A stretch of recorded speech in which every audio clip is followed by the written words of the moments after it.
Hi guys, it's me, Just Living again, and for this video that I will be dedicating to the month of Halloween, October in 2025, I shall be talking about the last sequel in the Alien franchise. It's called Alien Resurrection. And I think it's the last sequel, unless you count Alien Covenant, which I had to get. I know that Prometheus is supposed to be a prequel to the whole Alien franchise, and I don't know anything about the latest movie in the Alien franchise. Unless, of course, you count Alien vs. Predator and Alien vs. Predator Requiem. But for right now, let's talk about Alien 4 or Alien Resurrection. And they really nailed the nail on the head with that one. Calling Alien Resurrection, being that it was a resurrection of Ellen Ripley, as well as the resurrection of the entire franchise, or what they thought would continue on with the franchise until several years later. This movie came out in '97, so the next Alien related movie will come out in I think 2010s in the form of Prometheus. It took that long after this figure came out to make another movie. Now, I do like this movie for various reasons. It's got various ideas. It's well some questionable ideas that are bizarre at best, and kind of weirdo in other cases. But for right now, this movie, I like it. There's enough positive ideas to outweigh the strange ideas. So without further ado, let me talk about Alien 4. So we start with a ship coming off of, I forgot how many years the movie came out after the events of Alien 3, where Ripley died. In a very Christ-like moment, going across between the Christ-like pose combined with going into molten steel or molten metal, while holding the alien creature that was born inside of her chest area at bay while it died in flames. So, I guess the Wayland Industries Corporation never learned a lesson, and they tried to resurrect Ripley. This time with an alien, a chest burster still inside of her body. And she's number 8 in line. In line of clones. And she's the only one that survived so far. There might be 9, there might be 10. So far it's 8 only. And we actually do see the clones later on, more on that later. But for right now, it's weird because it had her first in like a test tube, a giant woman-sized test tube. And then they put her in like this kind of weird embryonic sack that looks like something you would find in like Spencer's or a prank store or something. Now, this is questionable because if the other clones had survived the ordeal, the cloning process and that kind of thing, would the human scientists and whatnot put them inside giant with like a veteran condoms to be born again in quite a literal term. The subject of being born again is kind of like a religious theme that goes along with the other religious themes in the movie about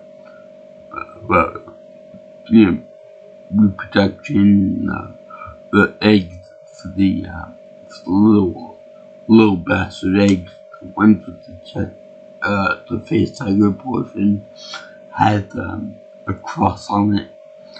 It used to be a vagina slit in it, but they figured it was too much for the censorship, so they made it in a cross shape. And and you got the various other aspects of it. So, which Ripley is like not the original Ellen Ripley from the first couple movies, but a new one. One with that had the chest burst within her that was removed by scientists and doctors. And then we also have the how to put this?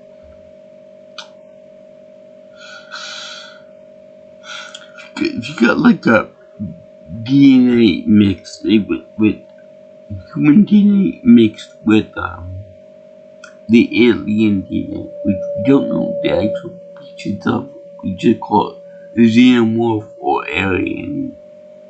So she had the alien DNA mixed in with her, which make a very interesting hybrid later on, but we'll get into that later on too.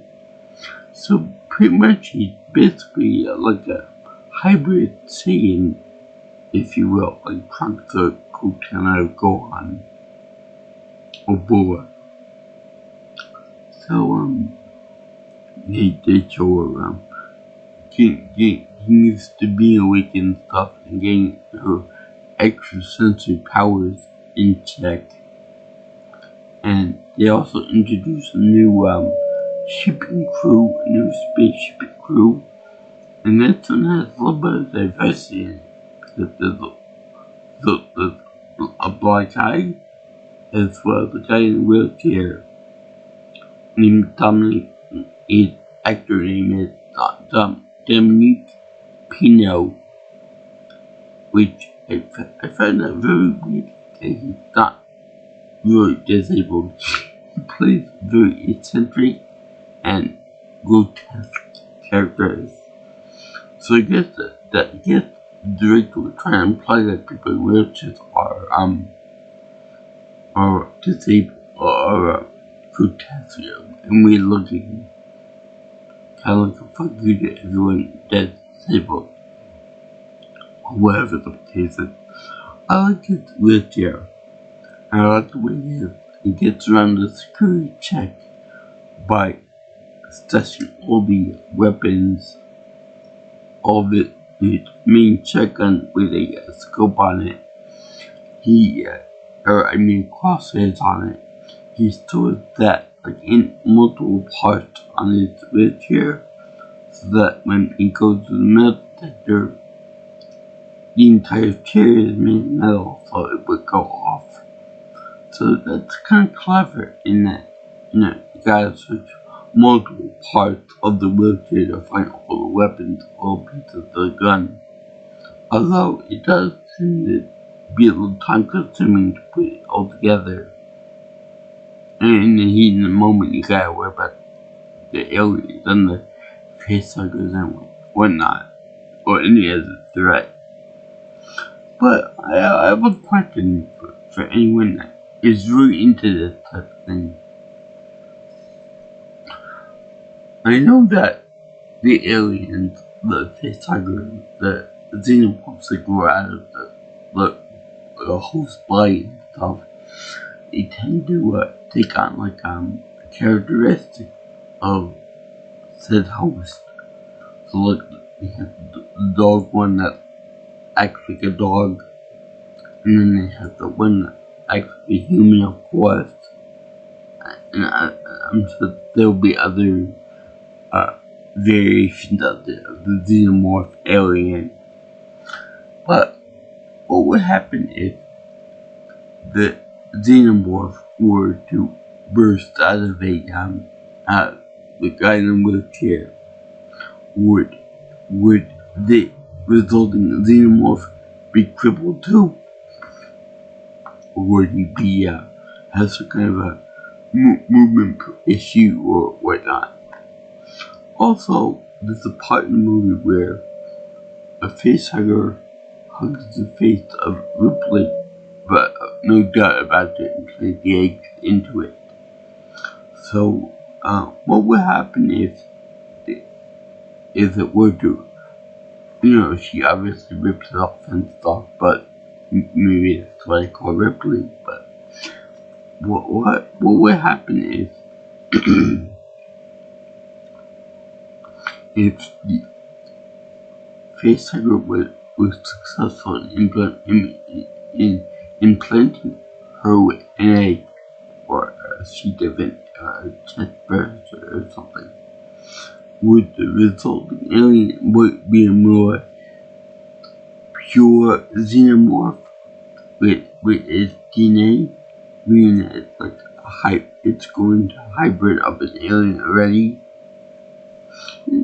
That's a good question. Nobody got answer in the movie stuff. When none of the writers in this movie displays the requisite android, although the hybrid alien tries to penetrate her, but in the wrong hole, if you will, and causes great pain. Even though I'm told androids aren't meant to feel pain. Let's see here. It's also, now, my question is, I like all the diversity of the crew and stuff, but the thing is that, if you're gonna have a crew, like a space crew, like space truckers and whatnot, to deliver cargo and this and that, to whatever destination you may have, including the eggs from hell and stuff. Why in God's name would you ever put someone with a disability, a movement disability, in a wheelchair? Why would you put him on the crew? I mean, sure, to fly and stuff, but still, that's kind of like a big occupational hazard right there. It's like me becoming an astronaut. It's good on paper, but not in practice. I should tell you that one time I took occupation type quiz to see what I'd be good at, and they said, "Oh, you'll be a good firefighter, you'll be a good cop, you'll be a good paramedic." Of course, those occupations are good for Grand Theft Auto, but do I look like a cop material to you? Do I look like a firefighting ladder or a job like that? A high stress job where I could really look like the real Calypso? I don't think so. I really don't think so. Me, it's nice if you could put me on like a calendar shoot with 65 firefighters and stuff, but no, it won't work for me.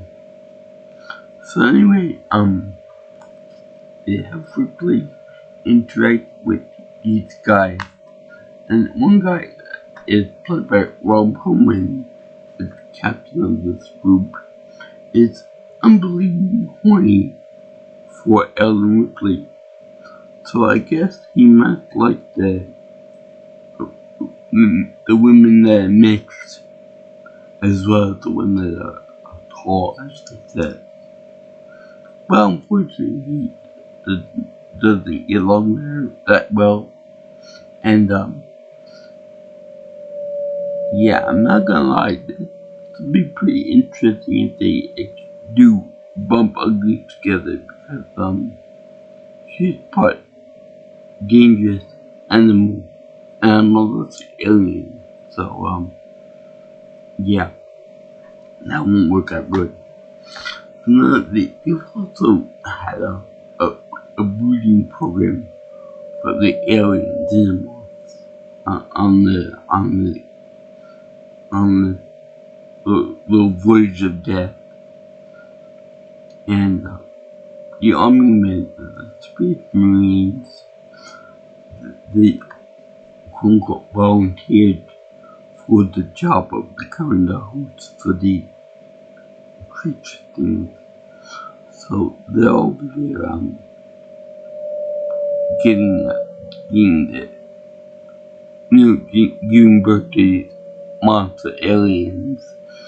Meanwhile, Brad Dwarf, I guess, the voice of Charlie and buried the club amongst over the cuckoo's nest is over there being like the head doctor and monitoring these aliens as they behave themselves and scheme against the human captors, and they actually he actually does like whenever they misbehave, he pushes a button and then they get like frozen zapped nitrogen gas, and he talks them through like a weird like a device that looks like a weird Japanese car selected like from Tokyo Drift, all that. So I don't know what he would go for in this performance. I honestly don't know what he would go for it because he obviously he loved his job. Perhaps a little bit too much because he's like, oh look at the little baby, look how cute they are. He's a beautiful, beautiful baby. And he's clearly off his nut. He's clearly had too much free time on his hands. Think about these alien monsters that can come in an instant. And it's weird because these aliens, they don't know their own biology. You just assume that they don't know that they have a sick blood, and they can use that to escape from captivity and run up the ship. So, surprise, they do end up breaking out by that method. They communicate with each other, and then they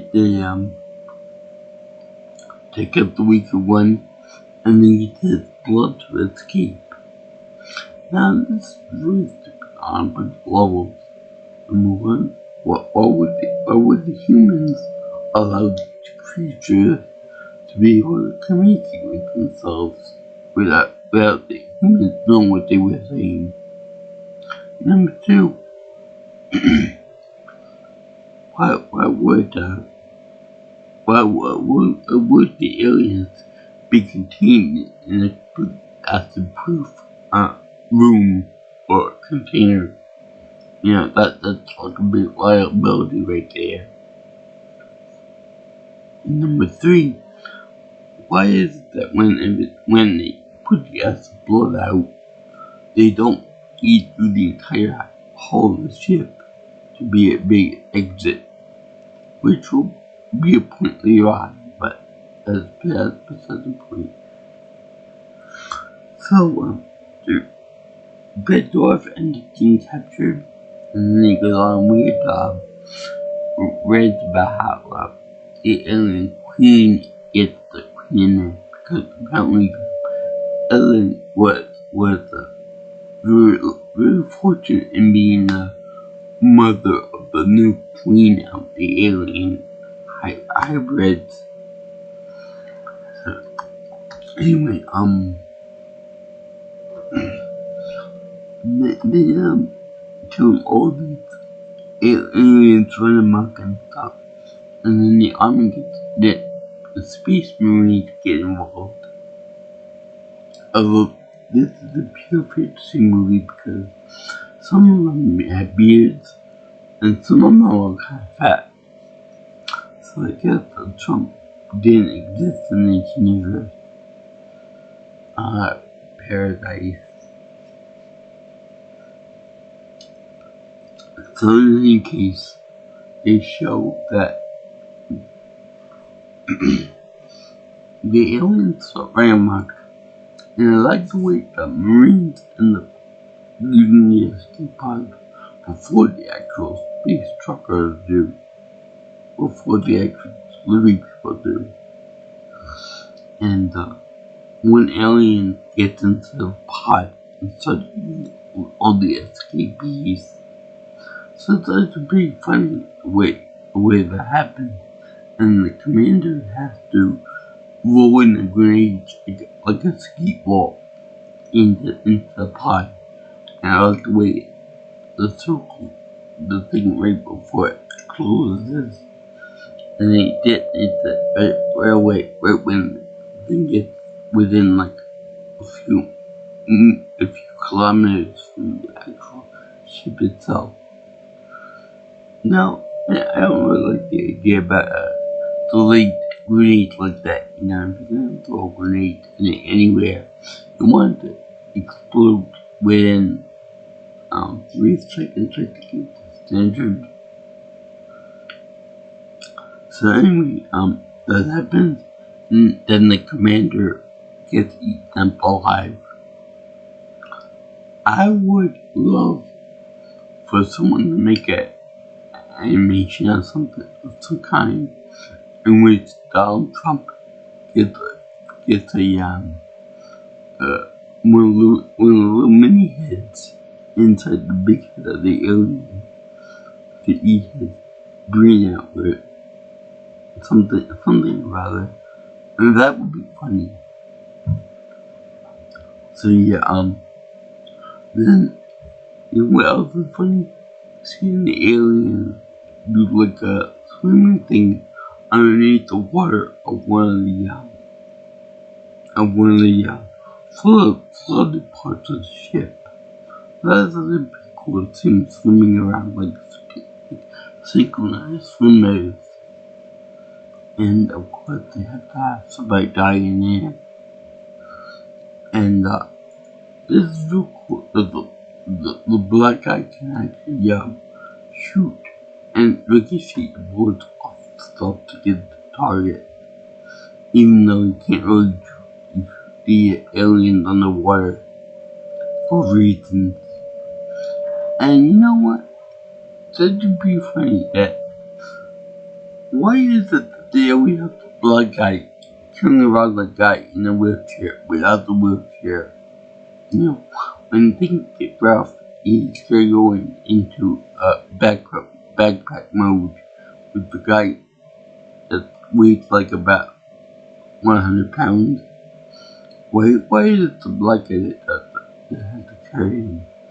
And from what I can gather, I think that it's been going for years like that because it's like old time. So anyway, they showed that the aliens are running amok and the truckers teamed up with Ripley to get off the ship. And she's like, I can sense them. They're in great pain. So she goes and she actually discovers all the failed experiments that led up to her creation. So I find this really fascinating. You see all the medical experiments that were failures. I forgot what cartoon it was that did that also before, but that's pretty cool. Pretty cool to show all that. So anyway, they show it's like failed cousins, all intense, all in different stages of life, so you can tell, like, they're all come out of height, but you can tell that there's one, that then one got a little further, the big 2, and 3, 4, and 5, except, but all 6 was all dead. But then we get into number 7, number 7, that have human, have a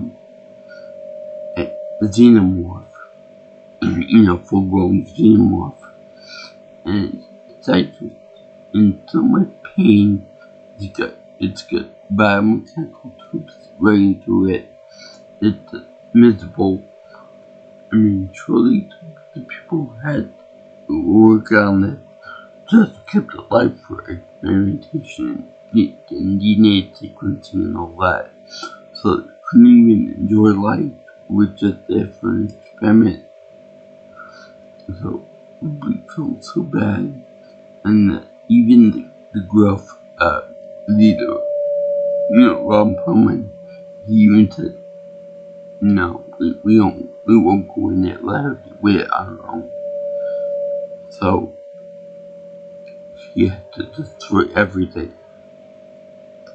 All the people, all live specimens, all the pain in her face says all that, that I got end this right now. I got end the suffering of this one person, and I got to get rid of all the experiments for my own sake. Even though this ship was so destructive anyway, she's gotta do this for her own sake. So she does it. But even my father said, rather than use a flamethrower to kill this person, giving a massive amount of pain, wouldn't it just be easier to poison her, or just shoot her in the head with a bullet? It'd be cheaper and faster too. But nobody they go with the barbecue route. Barbecue Ripley. So they show the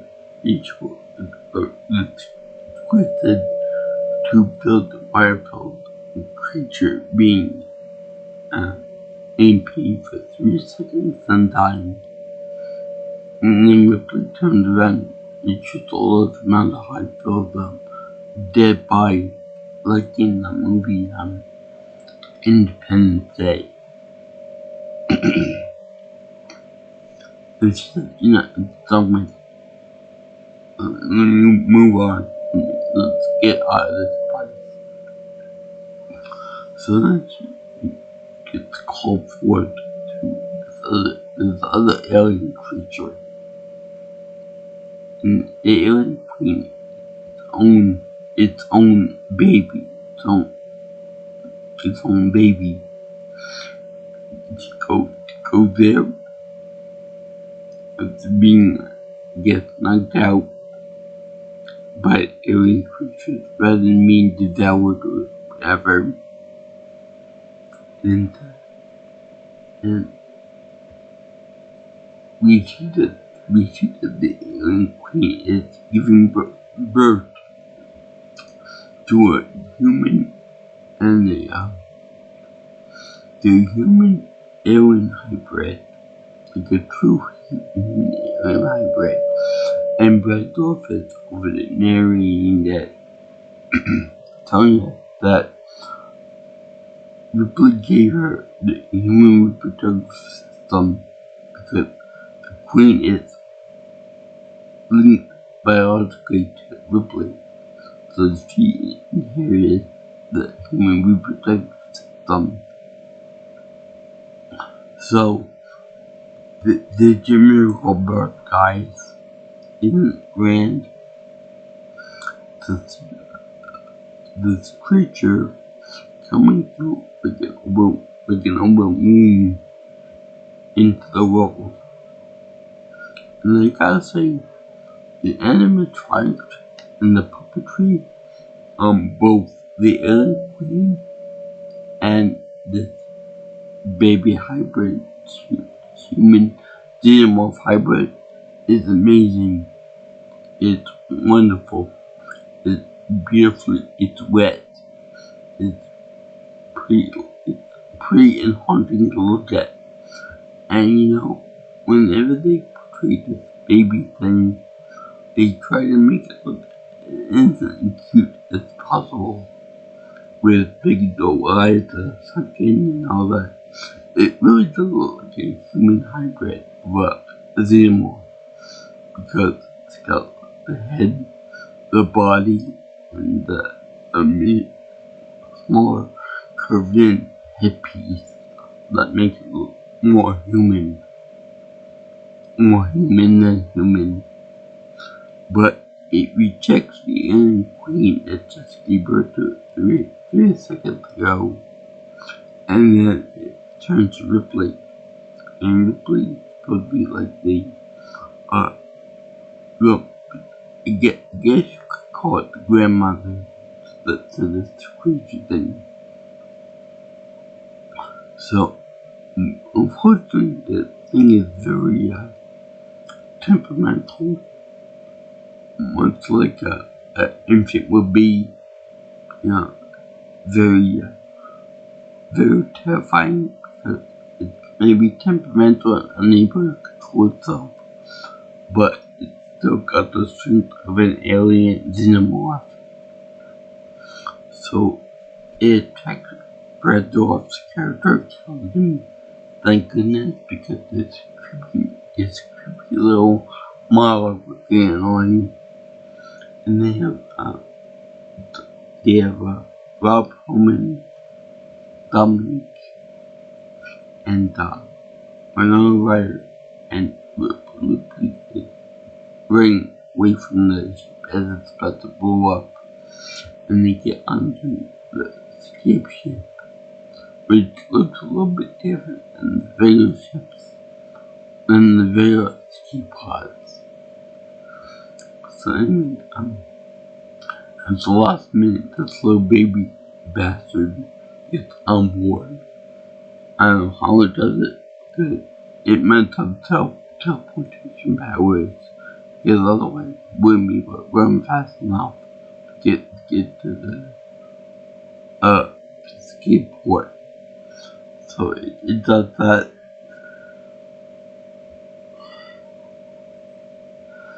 And it plays around with the android a little bit. When the other human has an alien inside of it, and then this other guy is holding a gun to the android, offering to shoot it if the crew doesn't do what it says. And the guy with the chest burster in his body runs to the guy like I would run to somebody, and he ends up beating the crap out of the guy with the gun, and then he ends up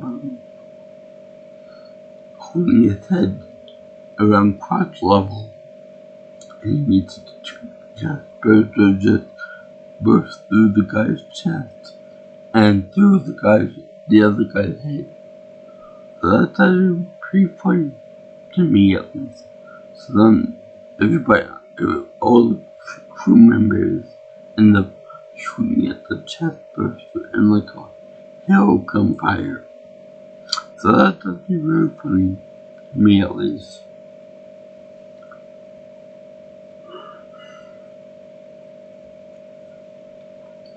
So then, in the cargo hold of this little space pod, the alien hybrid closes the door behind it.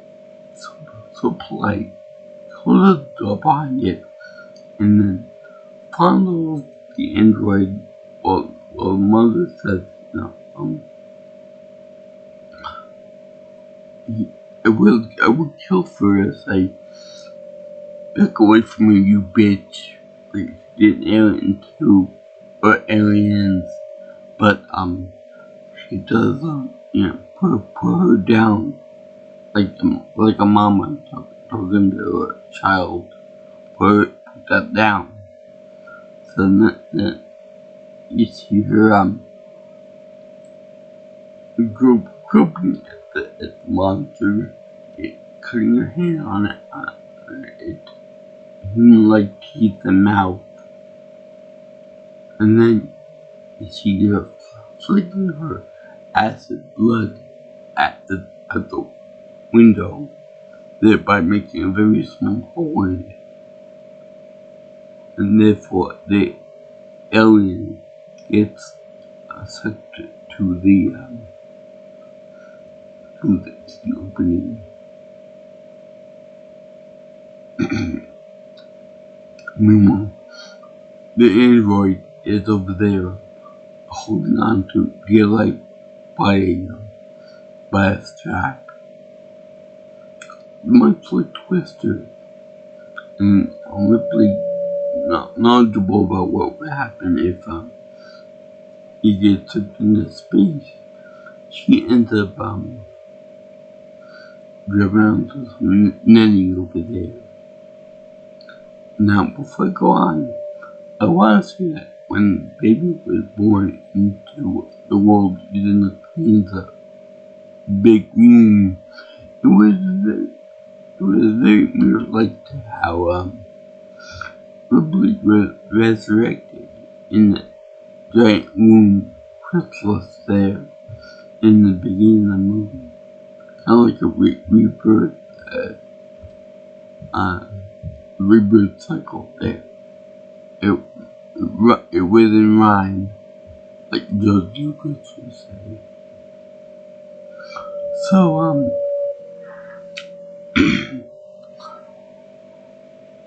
who was I? Oh yeah. When this thing gets sucked over to the hole in the window, he ends up getting sucked in there until his skin breaks. And you see all the little parts of his body get shredded out. The hole in the window out into space, into little pieces out in space. The screams that this thing puts out, and the intestines coming out, and then being shipped right out into space, completely awesome. This thing died a champion until the only left is the skull, and the hole is only big enough. It's just slightly bigger. But the next portion of the film, we have to land, and then the main ship blows up. So you see fire and brimstone everywhere. Now, a hole in the window of the ship allows the fire to come into the cargo area. Why everyone is okay is beyond me. I don't know why. Maybe movie magic or something. But for some reason, the lots of people be burned to a crisp otherwise. So I don't why they allowed to survive. And the baby and the aliens were able to be killed off. So anyway, that's that. That's the end of the movie. I like what they were doing with that. Ripley made a clone of the alien and some trait of the aliens into the body. But I don't like the way they have that we have certain biology features like non-acidic blood. How would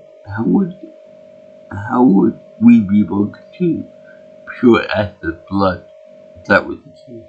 We would have to have bone structure, arteries, veins that were acid resistant or immune. So it'd be kind of hard it'd be kind of hard to comprehend that. Number two, they have a hive mind. So why would Ripley, an outsider, be able to tap into that? And then, why does she take on internal characteristics of an alien, but the outward appearance is a perfect human being? With everything that entails. So that's on the. Oh, and I wonder if they were thinking properly with that. I like the idea of it all, but it was kind of weird. I love the clones idea. The putting the misery. It's a good idea. This ship will blow up anyway. And we're more like a personal thing, like I got out of the misery because they're miserable when they're suffering. I'm the one that survived it. Like she had kind of survivor's guilt now, especially after killing her own offspring, direct offspring. I mean, hell, the thing with being white, like a human being. So if that thing were able to get on the earth, there'll be no stopping it. Especially if it has a weird human reproductive system, like its mother, the puppetry, and the hydraulics and mechanics of dealing with the xenomorph was awesome as always. It was spectacular to see the queen together like that, as well as the reproductive system. Seeing to each monster on screen were awesome. And it was good to see monsters that won't stop until you're dead. That was real cool to see all that together. And Brad Doll was pretty wonderful, even though I didn't know which he was going for. There's only one scientist in the group that takes his job way too seriously.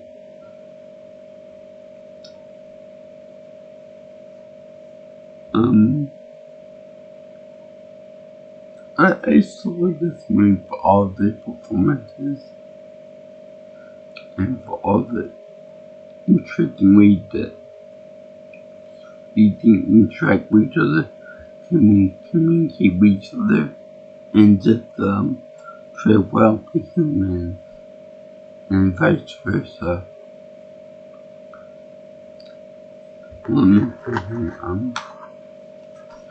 Yeah, I like the fact that each DVD in its collection is its own movie, not to do this system of other stuff.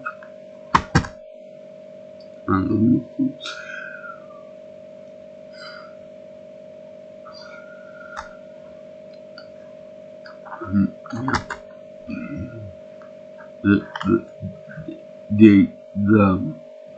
theme of birth, rebirth, and religion is pretty strong in this movie. Christianity primarily.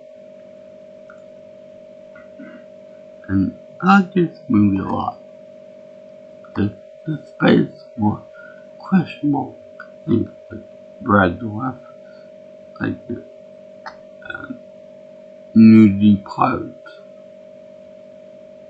and the lack of shooting bullets with the guy, and the guy in the wheelchair too. That was kind of weird too. But yeah, I thank you for watching my review of Alien Resurrection or Alien 4. I did this for the month of Halloween, October 2025. This is what I call a techno type horror because it's scientifically created and it's sci-fi mixed with horror. And yeah, it's pretty awesome. Yeah,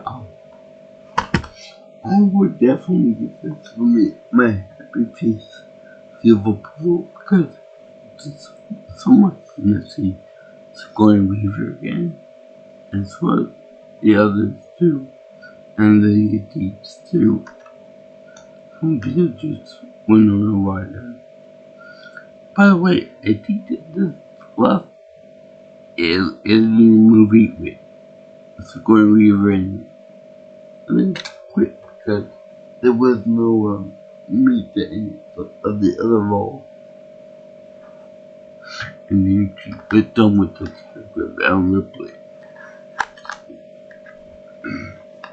Yeah, so if you like what you see here and want to see more of my channel, like, comment, share, and subscribe to my channel for any more information on my future videos and stuff. So contact me by calling or texting me at 631-707-3707, or you can follow me on Twitter or actually prefer at P Nelson Pro.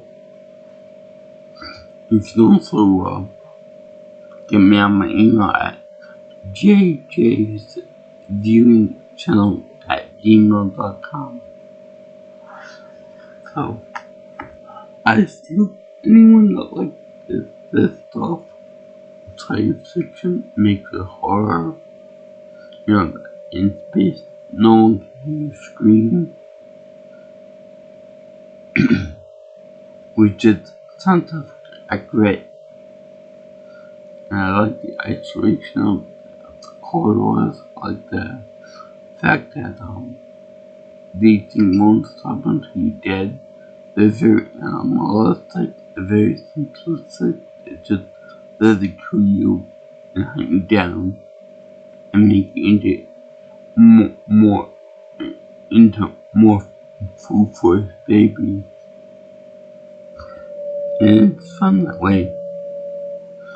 So peace out, my brothers and sisters. I'll see you in the next video, all you girls and guys in Interland.